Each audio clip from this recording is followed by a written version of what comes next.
Gene Chatzky, welcome to the Retire Sooner podcast. Thank you for being here.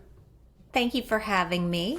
You know, in our world of finance, there's not that many people that everybody knows. So, like Warren Buffett is one, and the only other one I would know would be Gene Chatzky. Like, there's no, right? Who else is there? Well, I don't think I get put on the same tier as Warren Buffett. That's some rarefied air, but I appreciate the thought. You know, and you've been doing Today's Show for off and on, I guess Today's Show and Wall Street Journal and New York Times. And when did you start Today's Show? Really, 25 years ago? Were you like in high school? Yeah, 25 years ago. Maybe more, maybe 27.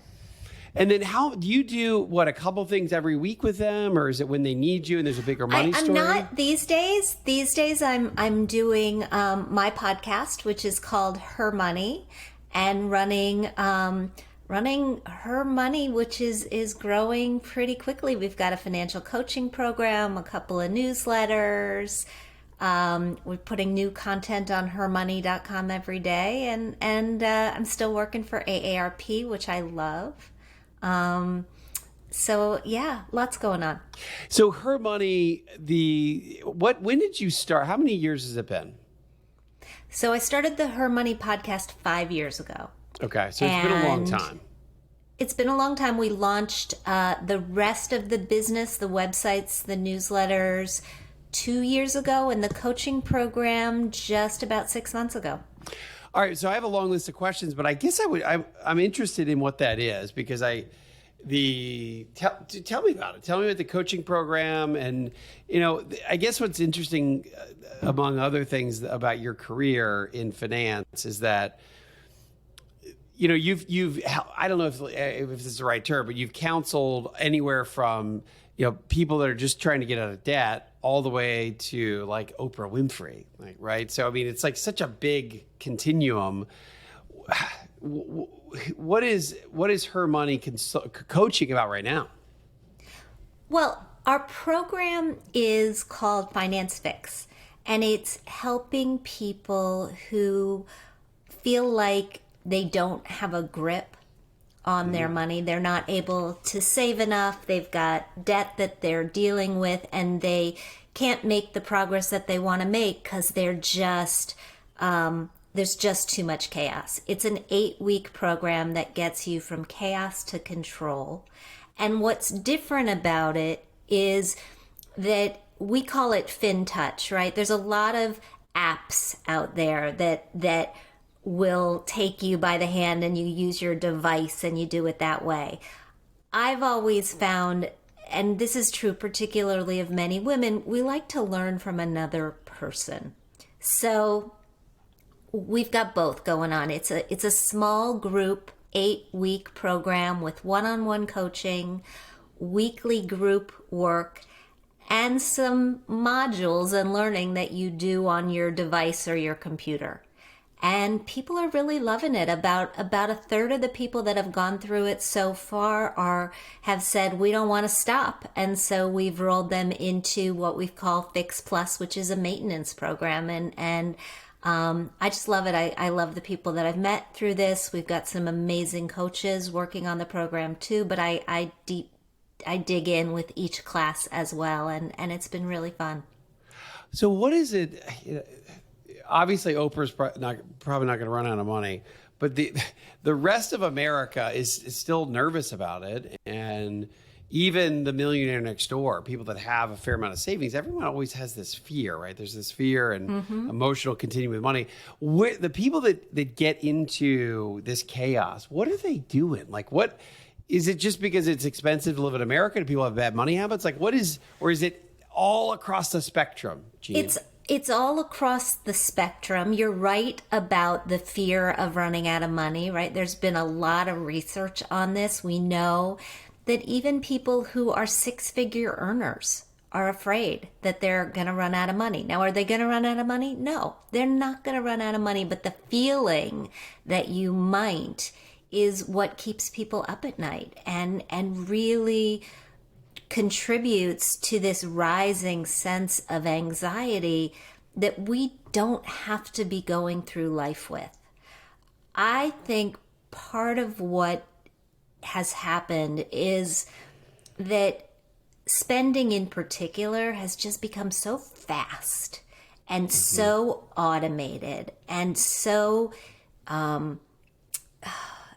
invisible, right? That so much of it happens just with a swipe or with a touch or with an ACH transfer. Somebody swipes some money out of your account because you told them that they could do that, which is great. It means you're not going to be late on your bills, but it also means you really don't have a great sense of where your money is going and what you're using it for. And more importantly, whether you're using it in line with your values, in line with your goals, whether you're using your limited resources, because they're limited for all of us, no matter how much you earn, unless you're like Warren Buffett, right, to do the things that you want to accomplish in the world. And so that's what this program is about. It's about helping you get honest with your money, line it up with your values and your goals, and help you chart out a path to get there. Yeah, is it this thought that it's almost like this ball of yarn, and if you're not kind of controlling it, it just frays, pretty quickly because it's so automated. And I think about my kids as a dad with 4 boys.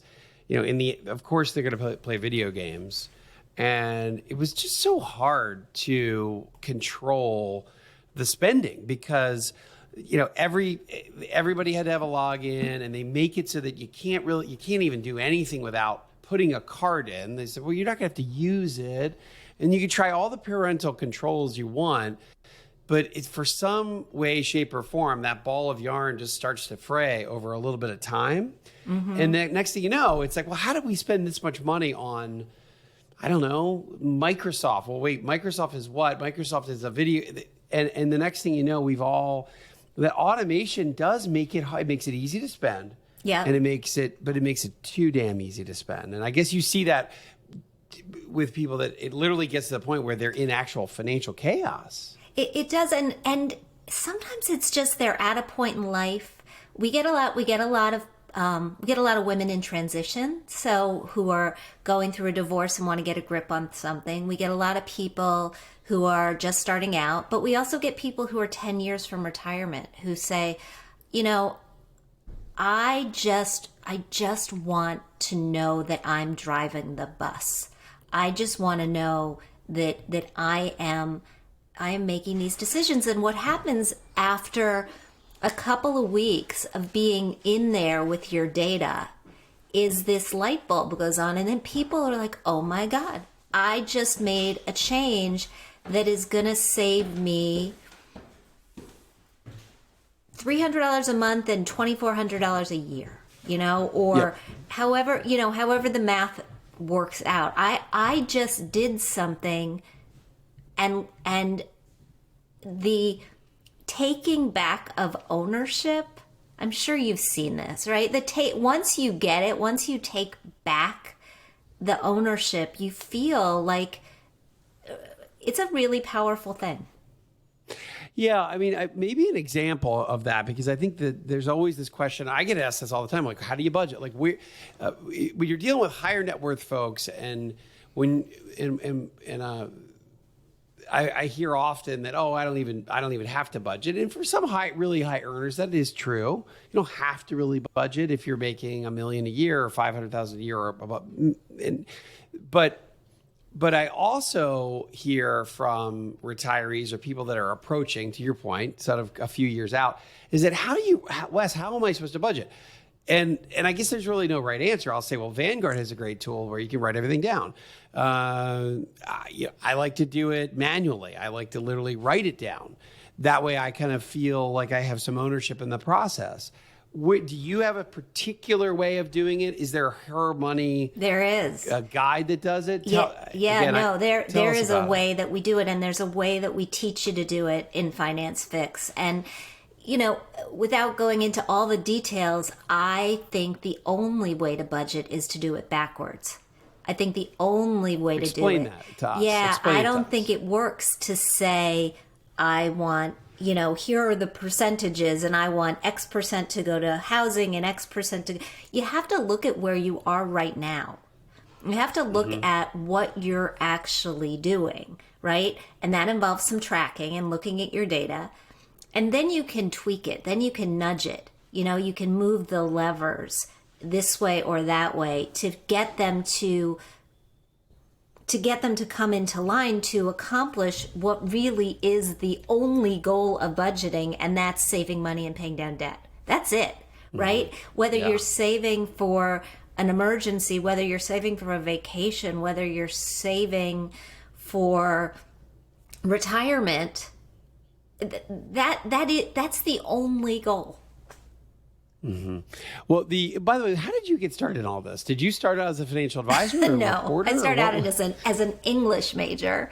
Perfect. Yeah. No, I'm a journalist, right? And I came to personal finance through personal finance magazines. I worked at Forbes, I worked at Smart Money, I worked at Money. Along the way, I started working on television, and I learned by being able to ask questions of the smartest people, because you call somebody and you say, hey, I'm calling from Forbes, and they actually talk to you.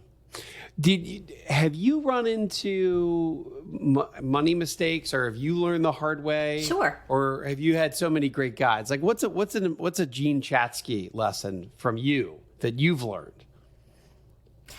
Well, quite frankly, like along the way, I made every mistake, and I have had enough therapy that I think that I came to this as a job because I wanted to fix what was not going well in my own life. So I had credit card debt at one point equal to a half year's salary. Right. I mean, my salary was very low at the time, but still, it was pretty significant. I didn't understand what I had when I opened my first 401k. I closed it out. I went shopping. Oh, really? Wow. Okay. Oh, yeah. Yeah. I ceded control of my finances early in my first marriage. I mean, I really did not do it right until I started talking to these smart people and fixing my mistakes as I went along, and then explaining to other people, both in writing and in and on TV, how to fix them. And I just sort of, I think I'm a good explainer. I can take in a lot of information and I can spit it back out in a way that makes sense. What about, you mentioned you in your first marriage, you said you did things wrong in the beginning. What about, and I know that a lot of the work you do is around women and money, and there's lots of talk about how men invest and how women invest. What to you is the big difference? And is the gap closing as far as was there an information gap? Is it a personality? Like, what is the difference? And are women better? Because I always read and that women are better investors than men, but what do you see as an issue for them specifically?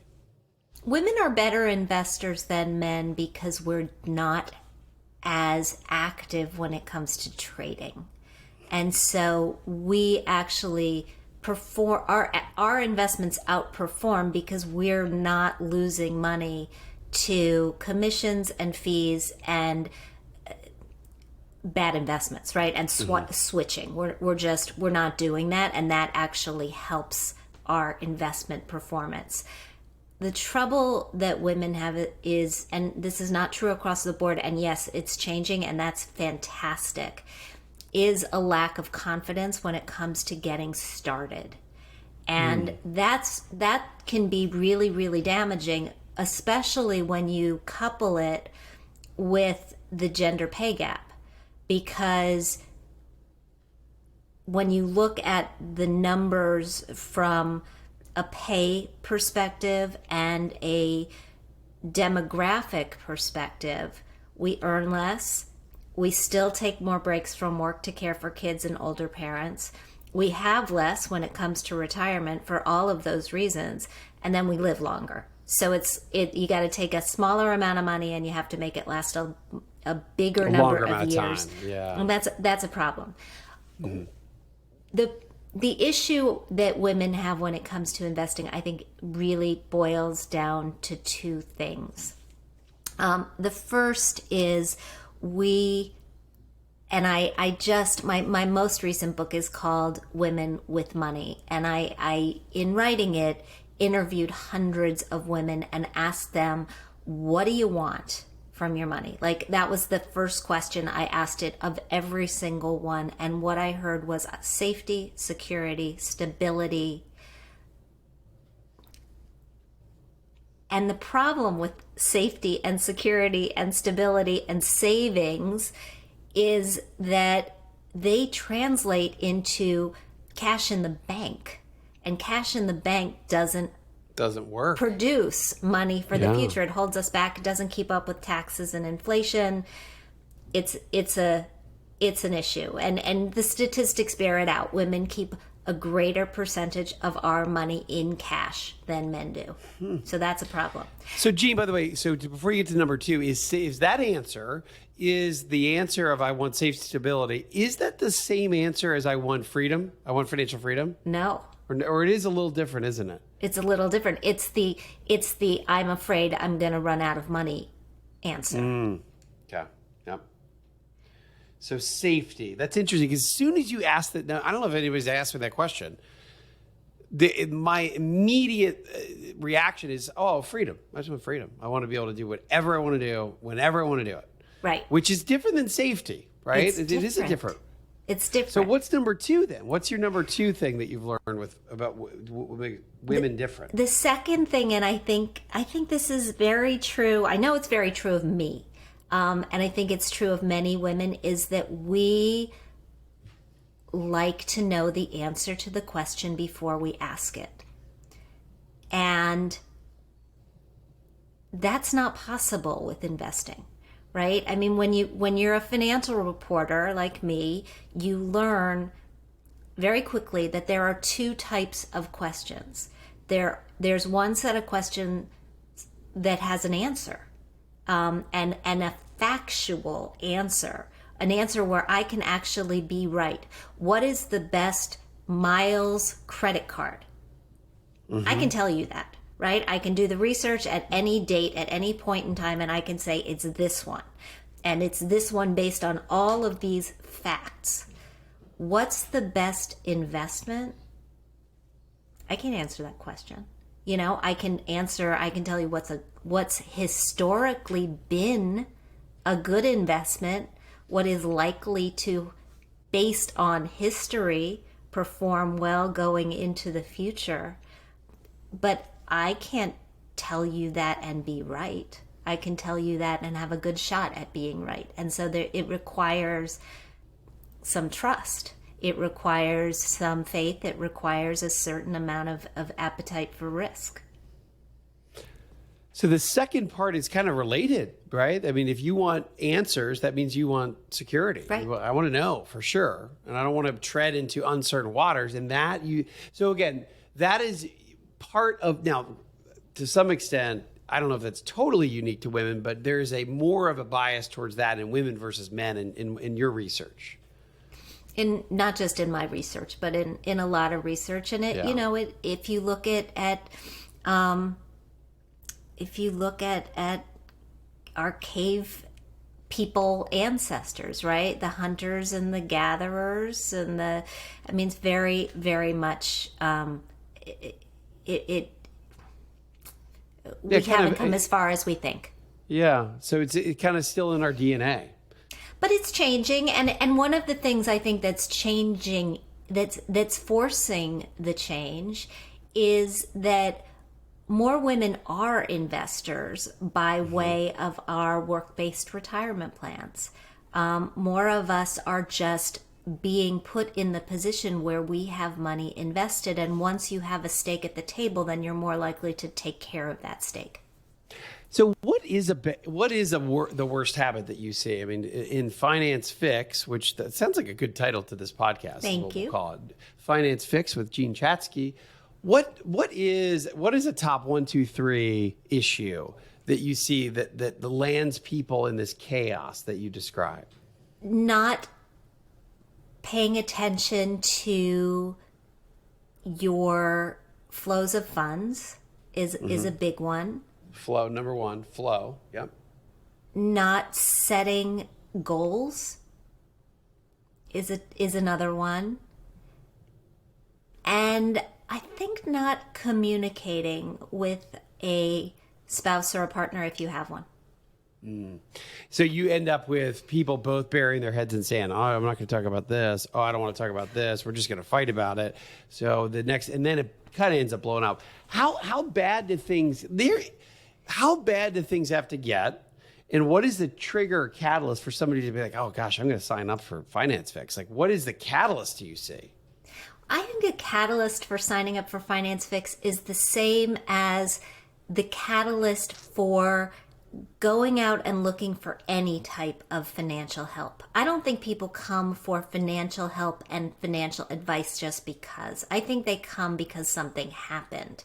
And that can be that they got a bill that they didn't expect. It could be that they lost a job. It could be that a marriage ended. It could be that they're getting married. It could be that they had a baby. It could be that they're turning 40. Something happened.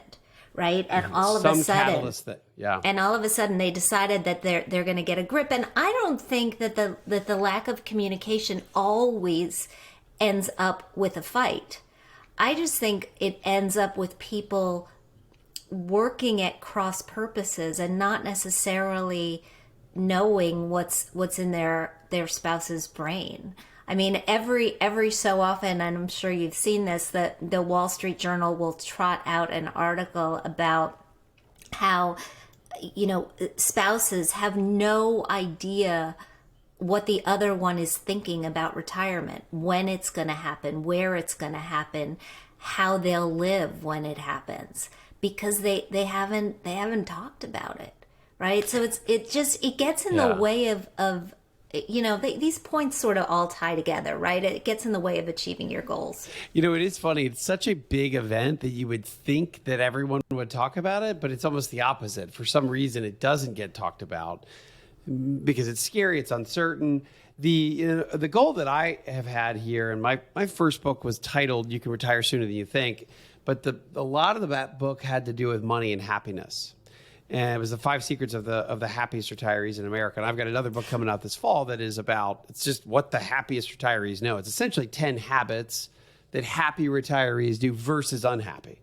Okay, so we have to talk about this because do you know that I wrote a book called the 10 Commandments of Financial Happiness? Yeah, that's what I want to talk about is that. Okay, good. Yeah, I mean, to me, this is like my favorite. This is my favorite topic is this relationship, and I don't know why it ended up being the way I describe it in this more recent book is that I grew up in a weird area where there were close by there were super wealthy people, and then really close but it was also right next to a steel town in Pennsylvania near Amish country. Where? It's actually, I don't know if you've seen Mayor of Easttown with Kate Winslet. She is in the town is it's Delaware County. It's lower. It's southeastern Pennsylvania, and they filmed part of that in a town called Coatesville, Pennsylvania. And there's a it used to be called Lucan Steel. So there's a lot. It's still a gross little town. It's terrible. But then literally within a mile, you're in the rolling hills of Chester County, and it's horse country. So you got rich people over here, poor people over here. And then my dad was a veterinarian. So his clients is that when I was a little kid, I would go on farm calls. So they were Amish. Because it's actually really near Lancaster. So I think that I just was so mixed up as a kid. I'm like, God, these Amish people don't even have any money. They seem pretty happy. And these really rich people have 40 horses and they don't seem any so I, for some reason, always wanted to know about this topic. And so tell us about your 10 commandments. Well, I mean, my 10 commandments, and I think I grew up very similar. I grew up in Wheeling, West Virginia. So steel town, right? Wheeling is a steel town. Okay. Okay. Yeah, that fell on hard times, but there was definitely that mix of people who had plenty of resources and more than plenty of resources, and did not. In order to write that book, and it's been a while now, I did a big piece of research that looked at 5,000 people and sort of what were the habits and attributes that contributed to being happy. And a lot of it boiled down to control. A lot of it boiled down to not how much you had. Our dividing line to cross into financial comfort, which equaled happiness. Beyond that, more money didn't make you more happy, was about $70,000 a year on a national level. And this was a few years before Daniel Kahneman did his piece of research that said the number was $75,000. So right. It was out of the the Woodrow Wilson School. Yeah. So study. I felt pretty good about that number. You were first. Yeah. But it was really having control over whatever money you had, and the control manifested itself in small ways. So people who saved 5% of their money or more crossed into happiness. People who had a plan crossed into happiness. People who paid their bills as they came in rather than waiting to pay them once a month or happier. And I fall back on the findings a lot because I still think that they make a lot of sense. Yeah. So, I mean, your 10 commandments boil down to one word, which is control. Yeah.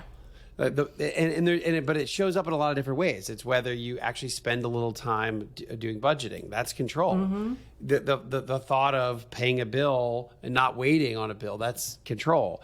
It's always been interesting to me. I look at it. It's hard. I think that is a huge piece of the equation, right? The way I've looked at it is. I also did more benchmarks and saying you need to get to this amount of money from a savings perspective. My research kind of lined up with yours and then Woodrow Wilson School. And then I think by the time I did my survey and study back in 2013, so it's been 8-9 years, it was similar. It was from an income standpoint, it was about 80, I think it was 82,000 was kind of the inflection point, which makes sense from inflation. And it was $500,000 was the median number. Now, the mean was a little bit different, a little higher, but I looked at that as a kind of a inflection point. From the research, it was that the number said 500,000. But if you think about 500,000, it's also, that means about $2,000 a month in retirement. And it on top of Social Security, maybe you have a pension, now you're at 5 or 6, and all of a sudden you've got control of your life. So your relationship idea around money and happiness is about the word control, which I love. And that more things that we can do to be able to have control of our money, which is, I think, a really, really interesting way for our audience to really think about it. What about is there a worst habit, by the way? Is there a worst habit either that lands somebody in Finance Fix or that lands somebody in the non-happy money camp, or the most common thing you see over and over, and you say, why are these people all doing this? What are you doing? I don't know that there's one worst habit. I think there are different habits that get different people into the program, but also just get different people feeling out of control. And sometimes they are not habits. I mean, overspending, chronically overspending is a bad habit. Under earning is a bad habit. But there are some things that just happen to us, right? There are, I mean, if we've learned anything from the past year and a half, it's that we are not always at fault for being in a bad financial situation. Sometimes life just happens, right? An illness happens, you lose somebody, you lose a job. It's not on you, and yet it's still on you to take control and figure your way out of this situation. So I don't want to always blame people, because I don't necessarily think it's an always blame situation. Two other things I would ask you about inflow, because some of your principles are, you've got your first principle, or one of many, but is make a good decent living. And I want to talk about inflow. You've got this thought of you talk about making your earnings potential, living up to your earnings potential. I want to ask you that, and then two, just investing. Obviously, saving is another one of yours, but then also it's not just saving; it's investing as well. Yeah. So start with earning. It's a choice. Earning a decent living is, particularly now, right now, when there are so many more jobs than there are candidates. You want to earn more money, now is your time. Write a resume, get out there and start really actively talking to people and looking for a job that pays more than you're getting paid now. I just, before I got on to record with you, I was recording my podcast, and I had the CEO of Career Builder on, and she said she's never seen an imbalance like this. For 50 years, there's never been an imbalance like this. And so you want to earn some more money? Great. Now is your shot. I love the CEO of Career Builder, but I have a better guest on my podcast today than you did on yours, just so you know. Oh, well. By the way, that for those listening, that's Jean herself. And then what about investing, Jean? What about investing? What is your philosophy on investing? My philosophy is that boring is better. I'm not a stock picker. I actually spent a couple of years working on Wall Street before I started at Forbes, because I had been at a women's magazine writing about business, but it didn't give me the gravitas to get hired at a big business magazine, which is what I wanted. So I spent a couple of years doing equity research at Dean Witter and learning about the fundamentals. Oh, you were an equity research analyst. I was a junior equity research analyst, but Okay. I know how to read a balance sheet. I know how to read financial statements. I know how to do this, and I am a really bad stock picker. I'm just a bad stock picker, and my philosophy is I don't need to be a stock picker, and neither do you if you don't want to be. I mean, there are a lot of people, particularly Gen Z millennials, who've gotten enamored of picking stocks during the pandemic, and I think that's great for them. But for me, I know that 90% of success is dependent on asset allocation. There's a lot of research that backs that up, and I'm going to buy diversified investments at low cost that just cover my bases. And if the markets continue to go up, as the markets have continued to go up historically, back to the formation of the Dow and the S&P, and returning about 10% a year, I'm going to be just fine with that. Because I also know that the other secret is that you just have to save enough in order to grow your investments, right? That's the most important thing. If you can't out invest your way of a savings shortfall. If you don't save enough, you have nothing to grow. So I'll save enough and then I'll diversify. Yeah, I think it's a really good point too. From an investment standpoint, just being invested is a huge part of the battle. The thought around asset allocation for our listeners, and I remember and I think the original study on that was that like the Markowitz study from the asset allocation was 90%, which if you think of it this way, the concept is pretty simple. Over time, if you're allocated to equities, that's one asset class, that decision to do that is the influence of what's going to win versus bonds or what's going to win versus cash. And then obviously Wall Street makes it even more complicated than that because we have large cap and small cap and international and growth and value.